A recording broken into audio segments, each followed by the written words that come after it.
Hey everyone, welcome back. If you keep telling ChatGPT the same things over and over, your name, what you do, what you're working on, you can stop. ChatGPT has a memory, and you can deliberately put things into it so it remembers them in every future chat. In this tutorial, I'll show you the two ways to do that on Android, the quick way from any conversation and the permanent way from your settings. Let's get into it. Swipe up from the bottom to open your apps. Tap the search bar, type in ChatGPT, and tap the app to open it. Here's the quick way. You don't need any settings for this. You just have to say the magic word. In any chat, tap the message box and start your sentence with, "Remember that." So I'm typing, "Remember that I am learning Spanish and my dog is called Max." Anything you put after "remember that" is what it will store. Now send it. Watch just above the reply, there's a little book icon that says Memory Updated. That's your confirmation it went in.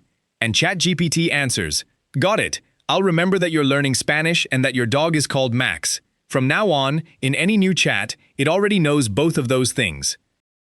Now let's look at where that's stored, and make sure the whole thing is switched on. Tap the menu icon in the top left, then the settings gear at the bottom right of the sidebar.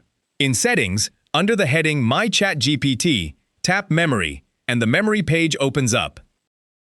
At the very top is the Enable Memory switch, and it has to be on or nothing gets saved. Underneath, tap Memory Summary and you'll see everything ChatGPT has learned about you written out, including what we just added. Now scroll down on this memory page, because this is the permanent version. In the box called More About You, you can type facts you want it to keep in mind always, and it will never forget those. So let's recap. To add something to memory, the fast way, just start a message with "Remember that" and send it, and look for the Memory Updated tag. To check it or control it, go to the menu, the Settings gear, then Memory, where you'll find the Enable Memory switch and your memory summary. And for the things it should always know about you, type them straight into the More About You box. If this helped you out, give the video a thumbs up and subscribe for more quick tech tips. Thanks for watching, and I'll see you in the next one.